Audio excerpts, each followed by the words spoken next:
Nak khabar ni, siap mu tahu ke tak? Tembok Besar Cina merupakan salah satu binaan yang tersenarai dalam senarai 7 keajaiban dunia ciptaan manusia. Mengikut banyak kajian, panjang keseluruhan tembok ini sebenarnya melebihi 21,000 km. Ini jauh meninggalkan pesaing-pesaing binaan terpanjang manusia yang lain seperti Grand Canal, Lebuh Raya Pan Amerika dan Tembok Dingo.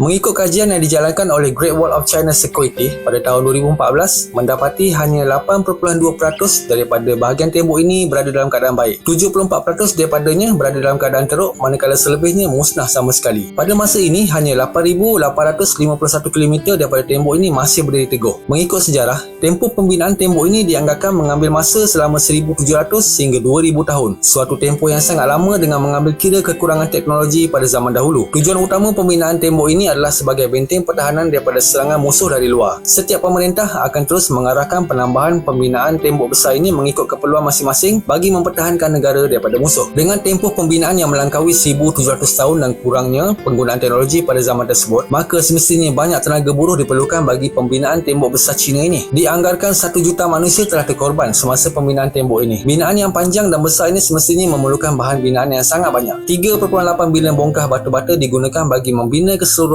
tembok besar Cina ini. Kini tembok besar Cina menjadi salah satu tempat yang wajib dikunjungi bagi pelancong dari luar negara yang datang ke China. Antara kawasan yang popular dan dipelihara untuk tujuan pelancongan adalah Padaling. Kawasan ini secara rasminya dibuka pada pelancong pada tahun 1957 dan kawasan ini menjadi pilihan kebanyakan pelancong kerana lokasinya yang paling dekat dengan Beijing. Malah setiap tahun terdapat sebuah acara marathon yang diberi nama Great Wall Marathon dianjurkan di tembok besar Cina dengan penyertaan kira-kira 2,500 pelari dari berbagai negara.